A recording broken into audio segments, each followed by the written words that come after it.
ഇന്റർനെറ്റും mobile ഫോണൊന്നും ഇല്ലാതെ ഇന്നത്തെ ഈ ഒരു കാലഘട്ടത്തിൽ ജീവിക്കുക എന്ന് പറഞ്ഞു കഴിഞ്ഞിട്ടുണ്ടെങ്കിൽ കുറച്ച് ബുദ്ധിമുട്ടുള്ള കാര്യം തന്നെയാണ്.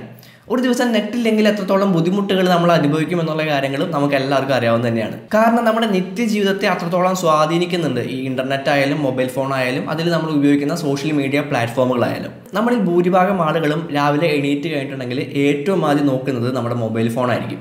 മൊബൈൽ ഫോണിൽ നമ്മുടെ സോഷ്യൽ മീഡിയ പ്ലാറ്റ്ഫോമുകളായിരിക്കും. ഫേസ്ബുക്ക് ആയാലും യൂട്യൂബ് ആയാലും ഇൻസ്റ്റാഗ്രാം ആയാലും വാട്സാപ്പ് ആയാലും ഇതിനകത്ത് എന്തെങ്കിലും മെസ്സേജുകളോ കാര്യങ്ങളോ ഒക്കെ വന്നിട്ടുണ്ടോ എന്നുള്ള കാര്യങ്ങളൊക്കെ ആയിരിക്കും നമ്മൾ ഏറ്റവും ആദ്യം നോക്കുന്നത്. അത്രത്തോളം നമ്മൾ സോഷ്യൽ മീഡിയ പ്ലാറ്റ്ഫോമുകളിൽ അഡിക്റ്റ് ആയിട്ടുണ്ടെന്ന് വേണമെങ്കിൽ പറയാനായിട്ട് പറ്റും. നമ്മുടെ ജീവിതത്തിൽ ഒരു ദിവസം എടുത്തു കഴിഞ്ഞിട്ടുണ്ടെങ്കിൽ നമ്മൾ പോലും അറിയാതെ മണിക്കൂറുകളോളം നമ്മൾ ഈ സോഷ്യൽ മീഡിയ പ്ലാറ്റ്ഫോമുകൾ യൂസ് ചെയ്യുന്നുണ്ട്. ചില ആളുകൾ അവരുടെ ജോലി സംബന്ധമായിട്ടുള്ള കാര്യങ്ങൾക്ക് വേണ്ടിയിട്ട് ഈ സോഷ്യൽ മീഡിയ പ്ലാറ്റ്ഫോമുകൾ യൂസ് ചെയ്യുന്നവരുണ്ട്. അതല്ലാതെ എന്റർടൈൻമെന്റിന് വേണ്ടിയിട്ട് സോഷ്യൽ മീഡിയ പ്ലാറ്റ്ഫോമുകൾ യൂസ് ചെയ്യുന്നവരുണ്ട്.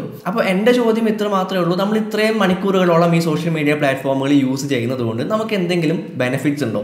നമുക്ക് എന്തെങ്കിലും രീതിയിലുള്ള വരുമാനം ഇതിൽ നിന്ന് കിട്ടുന്നുണ്ടോ? ഇപ്പോൾ യൂട്യൂബിൽ നിങ്ങൾ എൻ്റെ ഈ ഒരു വീഡിയോ കാണുന്നുണ്ട്. ഈ ഒരു വീഡിയോ കാണുന്നത് കൊണ്ട് നിങ്ങൾക്ക് എന്തെങ്കിലും ഗുണങ്ങളുണ്ടോ? ഈ ഒരു ടോപ്പിക്കുമായിട്ട് ബന്ധപ്പെട്ടിട്ടുള്ള കുറച്ച് ഇൻഫോർമേഷൻസ് നിങ്ങൾക്ക് കിട്ടുമെന്നല്ലാതെ എന്തെങ്കിലും രീതിയിലുള്ള വരുമാനം നിങ്ങൾക്ക് കിട്ടുന്നുണ്ടോ? എന്നാൽ എനിക്ക് കിട്ടുന്നുണ്ട്. എൻ്റെ വീഡിയോ നിങ്ങൾ ഓരോരുത്തരും കാണുമ്പോൾ യൂട്യൂബിന് കിട്ടുന്ന ഒരു വരുമാനത്തിൻ്റെ ചെറിയൊരു ശതമാനം യൂട്യൂബ് എനിക്ക് തരുന്നുണ്ട്. അപ്പോൾ എൻ്റെ ചോദ്യം ഇതാണ്, എല്ലാവർക്കും ഈ ഒരു പ്ലാറ്റ്ഫോം യൂസ് ചെയ്യുന്ന എല്ലാവർക്കും ഈ രീതിയിൽ ഒരു ഇൻകം ജനറേറ്റ് ചെയ്യാനായിട്ട് സാധിക്കുന്നുണ്ടോ? ഇല്ല എന്ന് തന്നെ പറയേണ്ടി വരും. മറ്റുള്ള സോഷ്യൽ മീഡിയ പ്ലാറ്റ്ഫോമുകളായാലും അവസ്ഥ ഇത് തന്നെ. നമ്മൾ ഒരുപാട് സമയം ഈ ഒരു സോഷ്യൽ മീഡിയ പ്ലാറ്റ്ഫോമുകൾ യൂസ് ചെയ്യുന്നുണ്ട്. ഇൻസ്റ്റാഗ്രാം ആയാലും ഫേസ്ബുക്ക് ആയാലും നമ്മൾ ഒരുപാട് സമയം ഇതെല്ലാം യൂസ് ചെയ്യുന്നുണ്ട്. നമ്മൾ എത്ര നേരം ആ സോഷ്യൽ മീഡിയ പ്ലാറ്റ്ഫോമുകൾ യൂസ് ചെയ്യുന്നുണ്ടോ അതിനനുസരിച്ച് ആ സോഷ്യൽ മീഡിയ പ്ലാറ്റ്ഫോമിൻ്റെ മുതലാളിമാർക്ക് ഒരുപാട് കോടികൾ കിട്ടുന്നുണ്ട്. എന്നാൽ നമുക്ക് അതിൽ നിന്നൊരു വരുമാനമോ കാര്യങ്ങളോ ഒന്നും തന്നെ കിട്ടുന്നില്ല. ഇനി നമ്മൾ സോഷ്യൽ മീഡിയ പ്ലാറ്റ്ഫോമുകൾ യൂസ് ചെയ്യുമ്പോൾ അതിൽ നിന്ന് നമുക്കൊരു വരുമാനം ഉണ്ടാക്കാനായിട്ട് സാധിച്ചു കഴിഞ്ഞിട്ടുണ്ടെങ്കിൽ എങ്ങനെ ഉണ്ടായിരിക്കും? അടിപൊളി കോൺസെപ്റ്റ് അല്ലേ? ഈ ഒരു കോൺസെപ്റ്റുമായിട്ട് ബന്ധപ്പെട്ടിട്ടുള്ള ഒരു കാര്യമാണ് നമ്മൾ ഇന്ന് ഈ ഒരു വീഡിയോയിൽ ഡിസ്കസ് ചെയ്യാനായിട്ട് പോകുന്നത്. നിങ്ങൾ തംബ്നെയിലും ടൈറ്റിലൊക്കെ കണ്ടപ്പോൾ തന്നെ SocialFi എന്ന് പറയുന്ന അടുത്ത ഒരു ക്രിപ്റ്റോ ട്രെൻഡായിട്ട് മാറാൻ ചാൻസ് ഉള്ള ഒരു കോൺസെപ്റ്റിനെ പറ്റിയിട്ടാണ് നമ്മുടെ ഇന്നത്തെ ഒരു വീഡിയോ.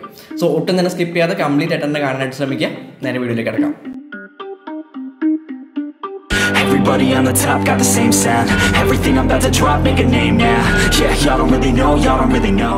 അപ്പോൾ എന്താണ് SocialFi? SocialFi എന്ന് പറഞ്ഞു കഴിഞ്ഞിട്ടുണ്ടെങ്കിൽ സോഷ്യൽ ഫൈനാൻസിൻ്റെ ഒരു ഷോർട്ട് ഫോം ആണ്. Social finance, SocialFi. ക്രിപ്റ്റോ സ്പേസിൽ നമ്മൾ ഒരുപാട് ഫൈകൾ കണ്ടിട്ടുണ്ട്. DeFi കണ്ടിട്ടുണ്ട്, CFi കണ്ടിട്ടുണ്ട്, GameFi കണ്ടിട്ടുണ്ട്. അതുപോലൊരു സംഭവം തന്നെയാണ് ഈ SocialFi എന്ന് പറയുന്നത്.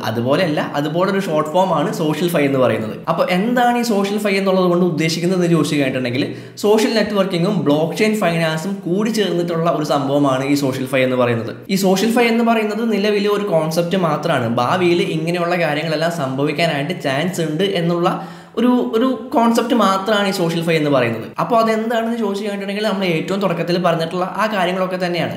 അതായത് നമ്മളൊരു സോഷ്യൽ മീഡിയ പ്ലാറ്റ്ഫോം യൂസ് ചെയ്യുന്നതിലൂടെ നമുക്കൊരു ഇൻകം ജനറേറ്റ് ചെയ്യാനായിട്ട് സാധിക്കുന്ന ഒരു പരിപാടി. കൂടാതെ ഒരു ഡീസെൻട്രലൈസ്ഡ് ആയിട്ടുള്ള സോഷ്യൽ മീഡിയ പ്ലാറ്റ്ഫോമുകൾ, അതായത് നമ്മൾ സോഷ്യൽ മീഡിയയിൽ ഇടുന്ന ഓരോ പോസ്റ്റിൻ്റെയും പൂർണ്ണമായിട്ടുള്ള ഓണർഷിപ്പ് നമുക്ക് മാത്രമായിരിക്കും. അതുപോലെ തന്നെ നമ്മൾ അതിൽ ഓരോ ഇൻട്രാക്ഷൻസ് നടത്തുമ്പോൾ, ഓരോ ലൈക്കുകൾ ചെയ്യുമ്പോൾ, ഓരോ കമൻറ്റുകൾ ചെയ്യുമ്പോൾ, ഓരോ വീഡിയോസ് കാണുമ്പോൾ ഇതെല്ലാം ചെയ്യുന്നതിലൂടെ നമുക്കൊരു ഇൻകം ജനറേറ്റ് ചെയ്യാനായിട്ടും സാധിക്കുന്ന ഒരു കോൺസെപ്റ്റാണ് SocialFi എന്ന് പറയുന്നത്. നമ്മൾ ഇപ്പോൾ യൂസ് ചെയ്തുകൊണ്ടിരിക്കുന്നത് ഇപ്പോൾ യൂട്യൂബ് ആയാലും ഫേസ്ബുക്ക് ആയാലും ഇൻസ്റ്റാഗ്രാം ആയാലും ഇതെല്ലാം ഒരു സെൻട്രലൈസ്ഡ് ആയിട്ടുള്ള ഒരു സോഷ്യൽ മീഡിയ പ്ലാറ്റ്ഫോമുകളാണ്. ഇത്തരം സെൻട്രലൈസ്ഡ് സോഷ്യൽ മീഡിയ പ്ലാറ്റ്ഫോമുകളിൽ നമ്മുടെ സെക്യൂരിറ്റിയും നമ്മുടെ പ്രൈവസിയും എത്രത്തോളം ഉണ്ട് എന്നുള്ള കാര്യങ്ങൾ നമ്മൾ ഓൾറെഡി വെബ് 3.0 വീഡിയോയിൽ പറഞ്ഞിട്ടുണ്ട്. ആ വീഡിയോ കാണാത്തവരുണ്ടെങ്കിൽ തീർച്ചയായിട്ടും പോയി കാണണം. കാരണം ഈ SocialFi എന്ന് പറയുന്ന കോൺസെപ്റ്റും വെബ് 3.0 തമ്മിൽ ഒരുപാട് സാമ്യമുണ്ട്, ഒരുപാട് സിമിലാരിറ്റീസ് ഉണ്ട്. അപ്പോൾ വെബ് 2.0 നിന്ന് യൂസേഴ്സിൻ്റെ പ്രൈവസിക്കും സെക്യൂരിറ്റിക്കും കൂടുതൽ ഇമ്പോർട്ടൻസ് കൊടുക്കുന്ന, കൂടുതൽ സേഫ്റ്റി കൊടുക്കുന്ന ഒരു കോൺസെപ്റ്റാണ് ഈ SocialFi എന്ന് പറയുന്നത്. അപ്പോൾ SocialFi എന്ന് പറയുന്ന കോൺസെപ്റ്റ് എന്താണ് എന്നുള്ളൊരു ബേസിക് ആയിട്ടുള്ള ഒരു ഐഡിയ നിങ്ങൾക്ക് കിട്ടിയെന്ന് വിചാരിക്കുകയാണ്. ഇനി ശരിക്കും ഈ SocialFi എന്ന് പറയുന്ന കോൺസെപ്റ്റ് ശരിക്കും ഒരു ഡീസെൻട്രലൈസ്ഡ് ആയിട്ടുള്ള സോഷ്യൽ മീഡിയ പ്ലാറ്റ്ഫോമുകൾ വരാനായിട്ട് സാധ്യതയുണ്ടോ? അല്ലെങ്കിൽ അത് വരുന്നതിനുള്ള വെല്ലുവിളികൾ എന്തൊക്കെയാണെന്ന് ചോദിച്ചു കഴിഞ്ഞിട്ടുണ്ടെങ്കിൽ ഒരുപാടുണ്ട്. നിലവിലുള്ള സെൻട്രലൈസ്ഡ് ആയിട്ടുള്ള സോഷ്യൽ മീഡിയ പ്ലാറ്റ്ഫോമുകൾക്ക് ഓൾട്ടർനേറ്റീവ് ആയിട്ട് പല ഡീസെൻട്രലൈസ്ഡ് ആയിട്ടുള്ള സോഷ്യൽ മീഡിയ പ്ലാറ്റ്ഫോമുകൾ ഉണ്ട്. പക്ഷേ എത്ര പേർക്ക് അതറിയാം, അല്ലെങ്കിൽ എത്ര പേര് അത് യൂസ് ചെയ്യുന്നുണ്ട്? സെൻട്രലൈസ്ഡ് ആയിട്ടുള്ള സോഷ്യൽ മീഡിയ പ്ലാറ്റ്ഫോമുകൾ ഉപേക്ഷിച്ചുകൊണ്ട് ഡീസെൻട്രലൈസ്ഡ് ആയിട്ടുള്ള ഇതുപോലെ നമുക്കൊരു ഇൻകം ജനറേറ്റ് ചെയ്യാനായിട്ട് സാധിക്കുന്ന സോഷ്യൽ മീഡിയ പ്ലാറ്റ്ഫോമുകൾ എത്ര പേര് യൂസ് ചെയ്യുന്നുണ്ട്? വളരെ ചുരുക്കം ആളുകൾ മാത്രമേ യൂസ് ചെയ്യുന്നുള്ളൂ. ശരിക്കും പറഞ്ഞു കഴിഞ്ഞിട്ടുണ്ടെങ്കിൽ ഫേസ്ബുക്കിനും യൂട്യൂബിനും ഇൻസ്റ്റാഗ്രാമിനും ട്വിറ്ററിനും എല്ലാത്തിനും ഓൾട്ടർനേറ്റീവ് ആയിട്ട് ഒരു ഡീസെൻട്രലൈസ്ഡ് ആയിട്ടുള്ള പ്ലാറ്റ്ഫോമുകൾ നിലവിലുണ്ട്. പക്ഷേ നമ്മളാരും അതിലേക്ക് നോക്കുന്നില്ല, അല്ലെങ്കിൽ നമ്മളാരും അതിലേക്ക് പോകാനായിട്ട് ആഗ്രഹിക്കുന്നില്ല. കാരണം ഫേസ്ബുക്കിലായാലും ഇൻസ്റ്റാഗ്രാമിലായാലും നമ്മൾ നിലവിൽ യൂസ് ചെയ്യുന്ന സോഷ്യൽ മീഡിയ പ്ലാറ്റ്ഫോമുകളെല്ലാം തന്നെ അടിപൊളിയാണ്. നമുക്ക് യാതൊരു തരത്തിലുള്ള ബുദ്ധിമുട്ടുകളോ അല്ലെങ്കിൽ ഒരു യൂസർ എക്സ്പീരിയൻസിൽ നമുക്ക് യാതൊരു തരത്തിലുള്ള ഒരു കോട്ടവും സംഭവിക്കാത്ത രീതിയിലാണ് അവരുടെ കാര്യങ്ങളെല്ലാം നടന്നു പോകുന്നത്. കുറച്ച് ഇൻകം ജനറേറ്റ് ചെയ്യാനായിട്ട് സാധിക്കുമെന്നുള്ളൊരു ഗുണത്തിന് വേണ്ടിയിട്ട് നമ്മൾ ഇത്തരത്തിലുള്ള സോഷ്യൽ മീഡിയ പ്ലാറ്റ്ഫോമുകൾ ഉപേക്ഷിക്കാനായിട്ട് നമ്മൾ തയ്യാറാകുന്നില്ല. അപ്പോൾ അവിടെ വരുന്ന പ്രധാനമായിട്ടുള്ള ഒരു പോയിന്റ് എന്ന് പറയുന്നത് ഇവരുടെ യൂസർ ഇൻ്റർഫേസ് ആണ്. അതായത് വളരെ യൂസർ ഫ്രണ്ട്ലി ആയിട്ടുള്ള കിടിലനായിട്ടുള്ള ഇൻ്റർഫേസും കാര്യങ്ങളൊക്കെയാണ് നമ്മൾ ഇന്ന് യൂസ് ചെയ്യുന്ന ഈ സെൻട്രലൈസ്ഡ് ആയിട്ടുള്ള സോഷ്യൽ മീഡിയ പ്ലാറ്റ്ഫോമുകൾക്കുള്ളത്. യൂട്യൂബ് എടുത്ത് നോക്കിയാലും അതുപോലെ തന്നെ ഫേസ്ബുക്ക് ആയാലും ഇൻസ്റ്റാഗ്രാം ആയാലും ഇതിൻ്റെ എല്ലാത്തിൻ്റെയും ഇൻ്റർഫേസും അല്ലെങ്കിൽ അതിൻ്റെ യൂസർ എക്സ്പീരിയൻസ് എല്ലാം തന്നെ കിടിലനാണ്. അപ്പോൾ അങ്ങനെ കിടിലനായിട്ടുള്ള ഒരു യൂസർ എക്സ്പീരിയൻസ് നമുക്ക് കിട്ടിക്കൊണ്ടിരിക്കുമ്പോൾ നമ്മൾ ആ സോഷ്യൽ മീഡിയ പ്ലാറ്റ്ഫോം ഉപേക്ഷിച്ചുകൊണ്ട് വേറെ പോകേണ്ട ആവശ്യമുണ്ട് എന്ന് എനിക്ക് തോന്നുന്നില്ല. ഇത് തന്നെയായിരിക്കും ഭൂരിഭാഗം ആളുകളും ചിന്തിക്കുന്നത്. ഇപ്പോൾ ഫേസ്ബുക്കിന് ഓൾട്ടർനേറ്റീവ് ആയിട്ട് മൈൻഡ്സ് എന്ന് പറയുന്ന ഒരു ഡീസെൻട്രലൈസ്ഡ് ആയിട്ടുള്ള സോഷ്യൽ മീഡിയ പ്ലാറ്റ്ഫോം ഉണ്ട്. റെഡിറ്റിന് ഓൾട്ടർനേറ്റീവ് ആയിട്ട് ഏതർ എന്ന് പറയുന്ന ഒരു സോഷ്യൽ മീഡിയ പ്ലാറ്റ്ഫോം ഉണ്ട്. ട്വിറ്ററിന് ഓൾട്ടർനേറ്റീവ് ആയിട്ട് മാസ്റ്റോഡോൺ എന്ന് പറയുന്ന ഒരു സോഷ്യൽ മീഡിയ പ്ലാറ്റ്ഫോം ഉണ്ട്. അതുപോലെ തന്നെ നമ്മുടെ യൂട്യൂബിന് ഓൾട്ടർനേറ്റീവ് ആയിട്ട് ഒഡീസി, പിയർ ട്യൂബ്, LBRY എന്ന് പറയുന്ന പ്ലാറ്റ്ഫോമുകളൊക്കെ ഉണ്ട്. പക്ഷേ എത്ര പേര് ഇതെല്ലാം യൂസ് ചെയ്യുന്നുണ്ട്? ഞാൻ കുറച്ച് നാളുകൾക്ക് മുൻപ് നമ്മുടെ ഇൻസ്റ്റാഗ്രാം പേജിൽ ഒരു സ്റ്റോറി ഇട്ടിട്ടുണ്ടായിരുന്നു. അതായത് ഒഡീസി എന്ന് പറയുന്ന ഡീസെൻട്രലൈസ്ഡ് ആയിട്ടുള്ള ഈ വീഡിയോ ഷെയറിംഗ് പ്ലാറ്റ്ഫോമിൽ നമ്മുടെ വാൾ സ്ട്രീറ്റ് എന്ന് പറയുന്ന ചാനൽ ഉണ്ട് എന്നൊക്കെ പറഞ്ഞുകൊണ്ട് ഞാനൊരു സ്റ്റോറി ഇട്ടിട്ടുണ്ടായിരുന്നു. പക്ഷേ എത്ര പേര് ഒഡീസി എന്ന് പറയുന്ന ആ ഒരു പ്ലാറ്റ്ഫോം യൂട്യൂബിന് ഓൾട്ടർനേറ്റീവ് ആയിട്ട് വന്നിട്ടുള്ള ഒരു ഡീസെൻട്രലൈസ്ഡ് യൂട്യൂബ് എന്ന് വിശേഷിപ്പിക്കാവുന്ന നമുക്ക് വീഡിയോസ് കാണുന്നതിലൂടെയും അതിൽ ഇൻട്രാക്ഷൻസ് നടത്തുന്നതിലൂടെയും ഒരു ഏണിങ്സ് ഉണ്ടാക്കാനായിട്ട് സാധിക്കുന്ന ആ ഒരു പ്ലാറ്റ്ഫോം എത്ര പേര് ഉപയോഗിച്ചിട്ടുണ്ട്? അല്ലെങ്കിൽ എത്ര പേർക്ക് അതിനെ പറ്റിയിട്ട് അറിയാം? വളരെ ചുരുക്കം ആളുകൾ മാത്രമേ അത് ഉപയോഗിക്കുന്നുള്ളൂ. വളരെ ചുരുക്കം ആളുകൾക്ക് മാത്രമേ അതിനെ പറ്റിയിട്ട് അറിയാനായിട്ട് സാധിക്കുന്നുള്ളൂ. കാരണം എന്താണ്? യൂട്യൂബ് ഉപയോഗിക്കുന്ന ഒരാൾക്ക് ആ ഒഡീസി എന്ന് പറയുന്ന ആ ഒരു പ്ലാറ്റ്ഫോമിലേക്ക് പോയി കഴിഞ്ഞിട്ടുണ്ടെങ്കിൽ അത് തീരെ ഇഷ്ടപ്പെടില്ല. കാരണം യൂട്യൂബിൻ്റെ ഒരു കിടിലനായിട്ടുള്ള യൂസർ ഇൻ്റർഫേസും കാര്യങ്ങളൊക്കെ യൂസ് ചെയ്ത് അത് വല്ലാതെ ഇഷ്ടപ്പെട്ടിട്ടുള്ള ഒരാൾക്ക് ഒഡീസിയിലേക്ക് പോയി കഴിഞ്ഞിട്ടുണ്ടെങ്കിൽ അത് ഇഷ്ടപ്പെടാനായിട്ട് ചാൻസ് വളരെ കുറവാണ്. അപ്പോൾ ഇത് വളരെ ഇമ്പോർട്ടൻ്റ് ആയിട്ടുള്ള വളരെ പ്രധാനമായിട്ടൊരു കാര്യം തന്നെയാണ്. അതായത് ഇത്തരത്തിലുള്ള സോഷ്യൽ മീഡിയ പ്ലാറ്റ്ഫോമുകളിൽ നിന്ന് പുതിയ ഒരു പ്ലാറ്റ്ഫോമിലേക്ക് ആളുകൾ പോകാനായിട്ട് ചാൻസ് ഇല്ല എന്ന് പറയുന്നത് ഈ ഒരു കാരണം കൊണ്ട് തന്നെയാണ്. ഇപ്പോൾ കുറച്ച് നാളുകൾക്ക് മുൻപ് തന്നെ വാട്സപ്പിന് പകരം സിഗ്നൽ എന്ന് പറയുന്ന ഒരു ഡീസെൻട്രലൈസ്ഡ് ആയിട്ടുള്ള ഒരു പ്ലാറ്റ്ഫോം ഇൻട്രൊഡ്യൂസ് ചെയ്തിട്ടുണ്ടായിരുന്നു. പക്ഷേ എത്ര പേര് വാട്സപ്പ് ഉപേക്ഷിച്ചുകൊണ്ട് സിഗ്നലിലേക്ക് മാറിയിട്ടുണ്ട്? സിഗ്നൽ എന്ന് പറയുന്നത് നമുക്ക് യാതൊരു തരത്തിലുള്ള സുരക്ഷാ വീഴ്ചകളും സംഭവിക്കാത്ത ഒരു പ്ലാറ്റ്ഫോമാണ്. നമ്മുടെ ഡാറ്റാസ് ഒന്നും തന്നെ അവർക്ക് എടുക്കാനായിട്ട് സാധിക്കാത്ത അത്തരത്തിലുള്ള ഒരുപാട് കാര്യങ്ങളുള്ള ഒരു പ്ലാറ്റ്ഫോമാണ് സിഗ്നൽ എന്ന് പറയുന്നത്. പക്ഷേ എത്ര പേര് വാട്സപ്പ് ഉപേക്ഷിച്ചുകൊണ്ട് സിഗ്നലിലേക്ക് മാറിയിട്ടുണ്ട്? വളരെ കുറച്ച് ആളുകൾ മാത്രമേ അത് പരീക്ഷിച്ച് നോക്കാനായിട്ട് പോയിട്ടുള്ളൂ. അതേപോലെ തന്നെ അവർ തിരിച്ച് വാട്സപ്പിലേക്ക് വന്നിട്ടുണ്ട്. അപ്പോൾ ഞാൻ പറഞ്ഞു വരുന്ന കാര്യം എന്താണെന്ന് ചോദിച്ചു കഴിഞ്ഞിട്ടുണ്ടെങ്കിൽ ഈ SocialFi എന്ന് പറയുന്ന കോൺസെപ്റ്റിൽ നമ്മൾ ഇത്ര നേരം പറഞ്ഞിട്ടുള്ള ഈ രീതിയിൽ ഒരു ഇൻകം ജനറേറ്റ് ചെയ്യാനായിട്ട് സാധിക്കുന്ന ഒരു ഡീസെൻട്രലൈസ്ഡ് ആയിട്ടുള്ള ഇപ്പോഴുള്ള പല സോഷ്യൽ മീഡിയ പ്ലാറ്റ്ഫോമുകൾക്കും ഒരു ഓൾട്ടർനേറ്റീവ് ആയിട്ടുള്ള ഒരു പ്ലാറ്റ്ഫോമുകൾ അവിടെ വരികയാണ് എന്നുണ്ടെങ്കിൽ അതിലേക്ക് ആളുകൾ കൂടുതൽ പോകാനായിട്ടുള്ള സാധ്യതകൾ വളരെ വളരെ കുറവാണ്.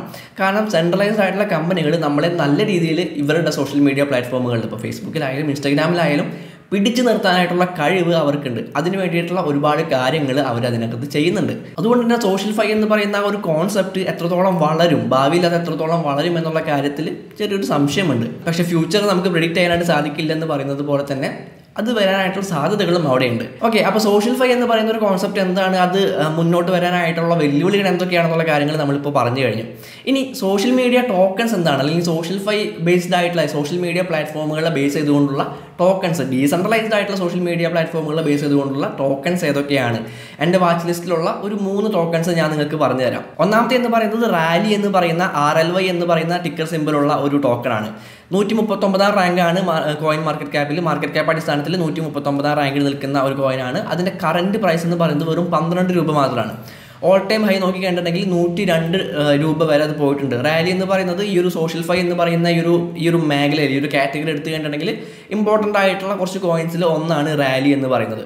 അപ്പോൾ എന്താണ് റാലി എന്ന് ചോദിച്ചു കഴിഞ്ഞിട്ടുണ്ടെങ്കിൽ ഒരു സോഷ്യൽ ടോക്കൺ ഓറിയൻറ്റഡ് പ്രോട്ടോക്കോൾ ആണ് ഈ റാലി എന്ന് പറയുന്നത്. അതായത് ക്രിയേറ്റേഴ്സിന് അവരുടെ സ്വന്തം ടോക്കൺസ് ക്രിയേറ്റ് ചെയ്യാനും അവരുടെ വർക്ക് എന്താണോ ആ ഒരു വർക്കിനെ ബേസ് ചെയ്തുകൊണ്ട് ഒരു ഡിജിറ്റൽ എക്കണോമി ബിൽഡ് ചെയ്യാനും സാധിക്കുന്ന ഒരു പരിപാടിയാണ് റാലിയിലുള്ളത്. ഇപ്പോൾ യൂട്യൂബ് എടുത്ത് നോക്കി കഴിഞ്ഞിട്ടുണ്ടെങ്കിൽ നമ്മുടെ ചാനലിൽ തന്നെ എടുക്കുക, അതിന് താഴെ നിങ്ങൾക്ക് ജോയിൻ എന്ന് പറയുന്ന ഒരു ബട്ടൺ കാണാനായിട്ട് പറ്റും. ആ ജോയിൻ ബട്ടൺ കൊണ്ട് മറ്റുള്ള യൂട്യൂബ് ചാനലുകളിലായാലും ഈ ജോയിൻ എന്ന് പറയുന്ന ബട്ടൺ കൊണ്ട് എന്താണ് ഉദ്ദേശിക്കുന്നത് ചോദിച്ചു കഴിഞ്ഞിട്ടുണ്ടെങ്കിൽ ആ കണ്ടന്റ് ക്രിയേറ്റർക്ക് അല്ലെങ്കിൽ ആ ചാനലിൻ്റെ ഓണർക്ക് എന്തെങ്കിലും എക്സ്ക്ലൂസീവ് ആയിട്ടുള്ള അല്ലെങ്കിൽ എന്തെങ്കിലും സ്പെഷ്യൽ ആയിട്ടുള്ള കണ്ടന്റും കാര്യങ്ങളൊക്കെ അവരുടെ വ്യൂവേഴ്സിനെ എത്തിച്ചു കൊടുക്കണമെന്നുണ്ടെങ്കിൽ ഒരു എന്താ പറയുക, ഒരു മെമ്പർഷിപ്പ്, ഒരു പ്രീമിയം മെമ്പർഷിപ്പ് എന്നൊക്കെയുള്ള പോലെ തന്നെ ഒരു പെയ്ഡ് ആയിട്ടുള്ള ഒരു പെയ്ഡ് ആക്സസ് അവർക്ക് കൊടുക്കാനായിട്ട് സാധിക്കുന്ന അല്ലെങ്കിൽ അതിന് യൂട്യൂബ് കൊടുത്തിട്ടുള്ള ഒരു സംവിധാനമാണ് ഈ ജോയിൻ ബട്ടൺ എന്ന് പറയുന്നത്. അപ്പോൾ നിങ്ങൾ ആ ജോയിൻ ബട്ടൺ ക്ലിക്ക് ചെയ്തുകൊണ്ട് അവർ പറഞ്ഞിട്ടുള്ള ഒരു എമൗണ്ട് പേ ചെയ്തുകൊണ്ട് നിങ്ങൾ ഒരു മെമ്പർഷിപ്പ് എടുക്കുകയാണ് എന്നുണ്ടെങ്കിൽ ഈ എമൗണ്ട് കംപ്ലീറ്റ് ആയിട്ട് ഈ ക്രിയേറ്റർക്കല്ല പോവുക, യൂട്യൂബിലാണ് പോവുക. യൂട്യൂബ് അതിൻ്റെ ഒരു നിശ്ചിതമായിട്ടുള്ള ശതമാനം മാത്രമേ ഈ കണ്ടന്റ് ക്രിയേറ്റർക്ക് കൊടുക്കുന്നുള്ളൂ. അപ്പോൾ ഇതാണ് സെൻട്രലൈസ്ഡ് ആയിട്ടുള്ള സോഷ്യൽ മീഡിയ പ്ലാറ്റ്ഫോമിൽ സംഭവിച്ചുകൊണ്ടിരിക്കുന്ന കാര്യം. എന്നാൽ റാലി എന്ന് പറയുന്ന ആ ഒരു പ്ലാറ്റ്ഫോമിലേക്ക് പോയി കഴിഞ്ഞിട്ടുണ്ടെങ്കിൽ അവിടെ കണ്ടന്റ് ക്രിയേറ്റർക്ക് അവരുടെ ഫാൻസിനായിട്ട് അല്ലെങ്കിൽ അവരുടെ വ്യൂവേഴ്സിന് ഫ്രീ ആയിട്ടുള്ള ആക്സസ്, അവരുടെ എക്സ്ക്ലൂസീവ് കണ്ടന്റുകളിലേക്ക് ഫ്രീ ആക്സസ് കൊടുക്കാനായിട്ട് സാധിക്കും. അവിടെ വേറെ ആരുടെയും അനുവാദമോ കാര്യങ്ങളൊന്നും ആവശ്യമില്ല. അതുവഴി ഒരു ഇൻകം ജനറേറ്റ് ചെയ്യാനായിട്ട് ആ കണ്ടന്റ് ക്രിയേറ്റർക്കും ആ വ്യൂവേഴ്സിനും സാധിക്കുമെന്നുള്ളതാണ്. റാലി എന്ന് പറയുന്ന RLY എന്ന് പറയുന്ന ടോക്കൺ ആണ് ഇവർക്ക് റിവാർഡായിട്ട് കിട്ടുക. അപ്പോൾ ഇത്തരത്തിലുള്ള പരിപാടികളൊക്കെയാണ് റാലി എന്ന് പറയുന്ന ആ ഒരു പ്രൊജക്റ്റിനകത്ത് അല്ലെങ്കിൽ റാലി എന്ന് പറയുന്ന ആ ഒരു പ്ലാറ്റ്ഫോമിനകത്ത് നടക്കുന്നത്. ഇനി നമ്മുടെ രണ്ടാമത്തെ ടോക്കൺ ഏതാണെന്ന് നോക്കിക്കഴിഞ്ഞിട്ടുണ്ടെങ്കിൽ ടോറം എന്ന് പറയുന്ന ടോക്കണാണ്. XTM എന്നാണ് അതിൻ്റെ ടിക്കർ സിമ്പൽ വരുന്നത്. കോയിൻ മാർക്കറ്റ് ക്യാപ്പ് അടിസ്ഥാനത്തിൽ 889 റാങ്കിൽ നിൽക്കുന്ന, വളരെ താഴെയാണ് നിൽക്കുന്ന ഒരു ടോക്കണാണ് ടോറം എന്ന് പറയുന്നത്. അതിൻ്റെ കറൻറ്റ് പ്രൈസ് 11 രൂപയാണ്. അതിൻ്റെ ഓൾ ടൈം ഹൈ പ്രൈസ് നോക്കിക്കഴിഞ്ഞിട്ടുണ്ടെങ്കിൽ 182 രൂപയാണ്. ഇനി എന്താണ് ടോറം എന്ന് ചോദിച്ചു കഴിഞ്ഞിട്ടുണ്ടെങ്കിൽ ക്രിപ്റ്റോ കറൻസി യൂസേഴ്സിനും പ്രൊജക്റ്റുകൾക്കുമായിട്ട് പ്രത്യേകം രൂപകൽപ്പന ചെയ്തിട്ടുള്ള ഒരു SocialFi മെറ്റാവേഴ്സ് ഇക്കോസിസ്റ്റമാണ് ടോറം എന്ന് പറയുന്നത്. ഈ ക്രിപ്റ്റോ യൂസേഴ്സിന് ക്രിപ്റ്റോ കറൻസിയെ പറ്റിയിട്ട് ചർച്ചകൾ ചെയ്യാനോ അല്ലെങ്കിൽ തമ്മിൽ കോൺടാക്ട് ചെയ്യാനൊക്കെ സാധിക്കുന്ന ഒരു പ്ലാറ്റ്ഫോമാണ്, ഒരു സോഷ്യൽ മീഡിയ പ്ലാറ്റ്ഫോമാണ് ടോറം എന്ന് പറയുന്നത്. ഒരു ഡീസെൻട്രലൈസ്ഡ് ആയിട്ടുള്ള സോഷ്യൽ മീഡിയ പ്ലാറ്റ്ഫോമാണ് ടോറം എന്ന് പറയുന്നത്. അതുകൂടാതെ NFT മാർക്കറ്റ് പ്ലേസും അതുപോലെ തന്നെ NFT അവതാറുകളൊക്കെ നമുക്ക് വാങ്ങാനും വിൽക്കാനും ഒക്കെ ഈ ഒരു ടോറം എന്ന് പറയുന്ന ഈ ഒരു പ്ലാറ്റ്ഫോമിനകത്ത് സാധിക്കും. അപ്പോൾ ഈ ഒരു സോഷ്യൽ മീഡിയ പ്ലാറ്റ്ഫോം യൂസ് ചെയ്യാനായിട്ട് ആഗ്രഹമുള്ളവരുണ്ട് എന്നുണ്ടെങ്കിൽ താഴെ ഞാൻ ഡിസ്ക്രിപ്ഷനിൽ ഇതിൻ്റെ ലിങ്ക് കൊടുത്തിട്ടുണ്ട്. ആ ലിങ്കിൽ ക്ലിക്ക് ചെയ്ത് കണ്ടിട്ടുണ്ടെങ്കിൽ നിങ്ങൾക്ക് അതിലൊരു അക്കൗണ്ട് ക്രിയേറ്റ് ചെയ്യുകയും ഈ ഒരു പ്ലാറ്റ്ഫോം യൂസ് ചെയ്യുകയും ചെയ്യാനായിട്ട് സാധിക്കും. ഇനി നമ്മുടെ മൂന്നാമത്തെ പ്രൊജക്റ്റ് എന്ന് പറയുന്നത് നിങ്ങൾ ഓൾറെഡി കേട്ടിട്ടുണ്ടാവാനായിട്ട് സാധ്യതയുള്ള ഒരു പ്രൊജക്റ്റാണ് തീറ്റ എന്ന് പറയുന്ന പ്രൊജക്റ്റാണ്. തീറ്റ നോക്കിക്കഴിഞ്ഞിട്ടുണ്ടെങ്കിൽ കോയിൻ മാർക്കറ്റ് ക്യാപ്പ് അടിസ്ഥാനത്തിൽ 41 റാങ്കിൽ നിൽക്കുന്ന ഒരു കോയിനാണ് തീറ്റ എന്ന് പറയുന്നത്.